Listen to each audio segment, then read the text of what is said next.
So hello everyone, this Sachin Prajapati और आज के हमारे इस वीडियो के अंदर हम लोग डिस्कस करने वाले एक बहुत ही ज्यादा इंपॉर्टेंट टॉपिक के ऊपर और बहुत ज्यादा इंटरेस्टिंग टॉपिक है जो कि है ड्राइंग स्केचिंग। कि क्या भैया नाटा और जी 2022 एग्जाम्स आने वाले और इसके अंदर ड्राइंग और स्केचिंग के अंदर क्या टेक्निक क्या स्ट्रेटेजी लेकर चले ताकि आने वाले फर्स्ट या फिर सेकंड अटेम्प्ट के अंदर हम अच्छा खासा स्कोर कर पाए। एक बहुत बड़ा सवाल यहाँ पर निकल कर आता है, हो सकता है आप में से भी किसी ना किसी के दिमाग में ये चीज सवाल आता ही होगा कि क्या यार भैया हमारा इंटरेस्ट इतना नहीं है, हमको इतनी ज्यादा ड्राइंग स्केचिंग अच्छी नहीं है, तो क्या हम इसके अंदर अच्छा स्कोर कर सकते हैं या नहीं कर सकते। कि क्या हमको मास्टर परफेक्शन होना जरूरी है इस सेक्शन के अंदर अच्छा स्कोर करने के लिए ड्राइंग के अंदर। तो इसका आंसर है नहीं।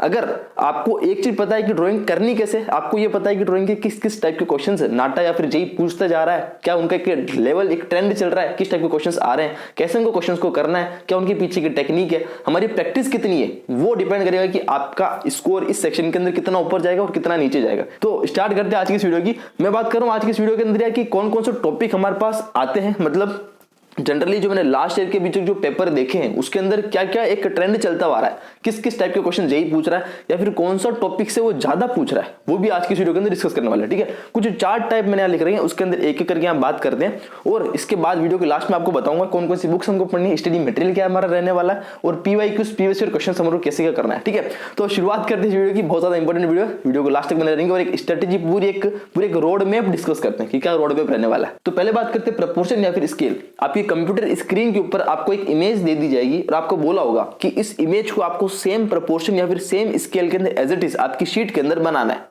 क्लियर यहां तक। नेक्स्ट बात करते हैं कि स्मॉल टू लार्ज। आपको लेट्स से कोई इमेज दे दी जाएगी, फिर आपको बोला जाएगा कि इस इमेज को 2 टाइम्स करके अपनी शीट के अंदर बनाया जाए या फिर इस इमेज को हाफ टाइम करके अपनी शीट के अंदर बनाई जाए। यानी कि आपको स्केल इंक्रीज या लार्ज करके स्मॉल छोटा बड़ा करके दे सकते हैं, या फिर बात करता हूं आपको उसी इमेज को फिर से बनानी होगी, तो 2 से 3 टाइप के क्वेश्चन इस कैटेगरी के अंदर आ जाते हैं। नेक्स्ट जो है वो कंपोजिशन ऑफ फिगर्स या फिर शेप्स। मतलब क्या है कि आपको लेट्स से कोई बहुत सारे शेप्स है, जैसे हम बात करते हैं ज्योमेट्रिकल शेप्स, तो इन ज्योमेट्रिकल शेप्स से मिलकर आपको कंपोजिशन बनाना होगा। कंपोजिशन का मतलब क्या होगा, लेट्स से ज्योमेट्रिकल शेप्स तो भैया बहुत सारे होते हैं, 2D भी होता है, वो 3D भी होता है। तो ट्राइंगल, स्क्वायर, रेक्टेंगल, सर्कल, जितने भी तरह के शेप्स है 2D में 3D में आपको बोल दिया जाएगा कि आप किसी भी एक या 2 शेप को उठा लो। लेट्स से मैंने आपको बोला कि आप एक ट्राइंगल को उठा लो और एक सर्कल को उठा लो। अब ट्राइंगल के अंदर आपको बोला कि आप इक्विलेटरल ट्राइंगल ले लो जिसकी साइड सबकी 3 सेंटीमीटर करके 6 सेंटीमीटर करके कुछ भी करके इक्विलेटरल ट्राइंगल ले लो और इतने टाइप का आप स्क्वायर ले लो, इतने टाइप के आप सर्कल ले लो। इन सबसे मिलकर अच्छा वाला कॉम्पोजिशन बनाओ और उसके अंदर कलर फिल कर दो। ठीक है, आपको या तो स्केल बोल दी जाएगी या फिर हो सकता है बिना स्केल के भी बोल दिया जाए। तो इस टाइप के क्वेश्चन क्या बनते हैं, इसको बोलते हैं कॉम्पोजिशन का क्वेश्चन, विद और विदाउट स्केल। क्लियर तक। नेक्स्ट बात करते हैं, इसमें वो है नंबर 3 मेमोरी ड्राइंग। ये सबसे इंपॉर्टेंट है। एक तो नंबर 1 वाला इंपॉर्टेंट था जिसके क्वेश्चन सबसे ज्यादा आते हैं, और नंबर 3 वाला इंपॉर्टेंट है, मैंने स्टार मार्क लगा रखा है। इन दोनों क्वेश्चन सबसे ज्यादा देखे गए हर साल के अंदर से इन दोनों में लगभग मान लो आई जाते हैं क्वेश्चंस। ठीक है, एक्चुअली में क्या होता है ना, नाटक के अंदर 100 मार्क्स का पेपर होता है। 100 मार्क्स के अंदर से 2 क्वेश्चन आते हैं, एक 50 का और एक 50 का।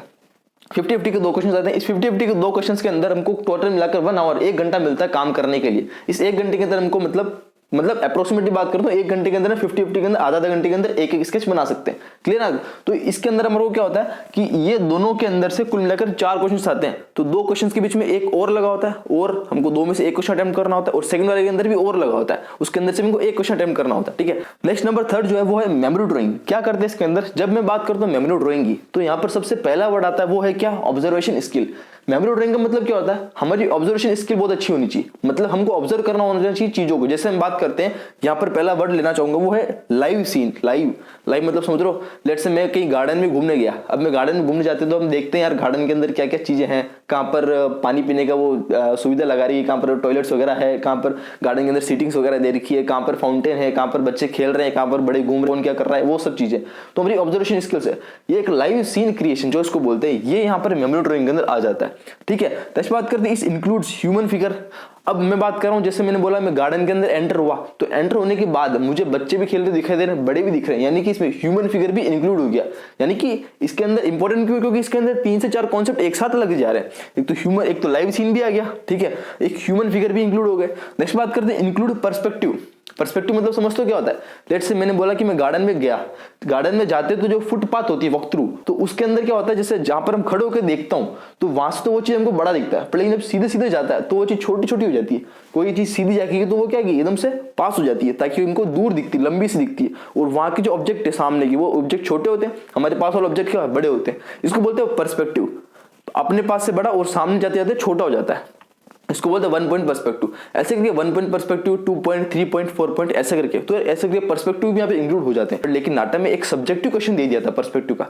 सब्जेक्टिव किस टाइप से आ सकता है सुनो, उसने किया था एक एमसीक्यू दे दिया और एमसीक्यू के अंदर 4 ऑप्शन रख दिए और उस 4 के अंदर पहला 1 पॉइंट था, दूसरा 2 पॉइंट, फिर 3 पॉइंट और 4 पॉइंट पर्सपेक्टिव। उसने बता दिया कि आपको इसके अंदर से देखना है कौन सा 3 पॉइंट पर्सपेक्टिव है या फिर कौन सा 2 पॉइंट, यानी कि हमको एक पता करना होता है कि 1 पॉइंट, 2 पॉइंट, 3 पॉइंट, 4 पॉइंट कौन सा पर्सपेक्टिव है। तो एक ये सब्जेक्टिव क्वेश्चन भी बन जाता है। इसके ऊपर टेंशन मत, एक डिटेल वीडियो भी लेकर आएंगे, ठीक है। अगर चाहिए तो जल्दी नीचे कमेंट करो, आपके कमेंट की जरूरत है, वैसे वीडियो आएगी, टेंशन नहीं लेनी, ठीक है। नेक्स्ट बात करते हैं, इसमें और एक और चीज आती है जो है कलर, ठीक है। अब आपको वो कम पड़ेगा तो बोल देगा कि इसको बनाकर इसमें कलर भी आप फिल कर दो, तो चीजें मतलब बहुत सारी है। नेक्स्ट बात करते हैं नंबर 4 टाइप की जो है लास्ट, वो है पोर्ट्रेट। पोर्ट्रेट के अंदर क्या होता है, हमारे कोई भी पर्सन का स्केच आपको दे दिया, लेट से मैंने बात करी कोई भी एक्टर दे दिया, कोई भी सेलिब्रिटी दे दिया, इसका स्केच आप बना के बता दो। पोर्ट्रेट इतना ज्यादा इंपॉर्टेंट नहीं है क्योंकि यार ये टाइम टेकिंग है। अगर लेट से मैंने आपको कोई सेलिब्रिटी का दे दिया, आपको इस सेलिब्रिटी का स्केच बनाना है, तो उस सेलिब्रिटी का स्केच बनाने में आधा घंटे के अंदर 1 घंटा भी कम पड़ जाता है, तभी उस स्केच हम ढंग से सेलिब्रिटी का स्केच बना नहीं पाएंगे। पर लेकिन अगर ये क्वेश्चन आ भी जाता है तो ये क्वेश्चन और के अंदर आएगा, तो आपको जो और वाला जो क्वेश्चन होगा, सेकंड टाइप का क्वेश्चन, उस वाले क्वेश्चन को अटेम्प्ट करना, क्योंकि इससे तो ईजी होगा। ये सब कुछ तो क्लियर है। अब हम आते हैं किसके ऊपर, यहाँ पर मार्किंग क्राइटेरिया मैंने बात कर ली, ये सब कुछ मैंने बात कर लिया। बुक की जब हम बात करते हैं तो यार एक बुक मैं आपको जो रिकमेंड करता हूँ, वैसे हर बार जो बोलता हूँ, अगर आपके पास बुक पढ़ सकते हो तो एक सेल्फ गाइड बीआर करके एक बुक आती है। उस बुक के अंदर हमारे पास जो है बहुत सारे टाइप के आपको क्वेश्चंस मिल जाते हैं, ड्राइंग से, मैथमेटिक्स से, एप्टीट्यूड के सारे। तो उस ड्राइंग के अंदर भी यहाँ पर लास्ट क्वेश्चंस भी हैं, कुछ एक्स्ट्रा क्वेश्चंस भी हैं। अगर आपके पास वो बुक नहीं है तो उसी बुक के क्वेश्चंस मैंने कुछ पीडीएफ बनाकर आपको नीचे डिस्क्रिप्शन के अंदर दे रखी है और हमारे टेलीग्राम चैनल के ऊपर भी अवेलेबल है, तो आप टेलीग्राम चैनल के ऊपर भी जाकर ज्वाइन हो सकते हो, ठीक है। वो और आप साथ ही साथ प्रीवियस ईयर क्वेश्चंस भी ट्राई करो इसके अंदर करने की, क्योंकि प्रीवियस ईयर क्वेश्चन जब हम करेंगे तो हमको पता चलेगा कि किस टाइप के क्वेश्चंस यहाँ से एक्चुअली में पूछे जा रहे हैं। तो इस टाइप से हमको हमारी प्रैक्टिस करते हुए चलना है, ठीक है। तो हम आराम से अच्छा खासा स्कोर कर पाएंगे। इस बात से फिर से आपको बोलता हूँ, कोई फर्क नहीं पड़ता कि हमारी ड्राइंग के अंदर कितना ज्यादा इंटरेस्ट है या फिर हम कितना ज्यादा परफेक्शन हमारे के अंदर है, या हम मास्टर है या नहीं है ड्राइंग के अंदर, इससे कोई फर्क नहीं पड़ता। अगर फर्क पड़ता तो सिर्फ एक चीज से, वो है आपकी प्रैक्टिस के ऊपर। अगर हम रोजाना 1 घंटा भी दे रहे हैं, मैं आपको बोलता हूँ, जैसे हमारे पास 2 चीज है, 2 क्वेश्चन आने वाले हैं, अगर हमको 1 घंटा एग्जाम के अंदर भी अप्रोक्सीमेटली 1 घंटा मिलता है, तो क्यों ना हम रोजाना 1 घंटा इसकी प्रैक्टिस कर लें, 2 क्वेश्चन एटलीस्ट प्रैक्टिस कर ले। अगर 2 भी नहीं कर रहे, टाइम नहीं मिल रहा भैया, बोर्ड एग्जाम भी है, कोई नहीं, आप 1 क्वेश्चन रोजाना प्रैक्टिस कर लो, तो भी आप एग्जाम्स के अंदर आराम से 1 घंटे के अंदर 2 क्वेश्चन प्रैक्टिस कर लोगे। रोजाना एक क्वेश्चन प्रैक्टिस करो, उसकी स्केच बनाओ और उसको ट्राई करो आधे घंटे में ही कवर करने के लिए, क्योंकि हमको एग्जाम के अंदर 1 क्वेश्चन के अंदर आधा घंटा ही मिलेगा अप्रोक्सीमेटली, जहां तक मैंने एक्सपीरियंस किया उसके हिसाब से बोल रहा हूँ, ठीक है। तो इसी के साथ इस वीडियो को खत्म करते हैं। इस वीडियो के लिए बस इतना ही, मिलते हैं अपने अगले वीडियो के अंदर, तब तक के लिए अपना ध्यान रखो।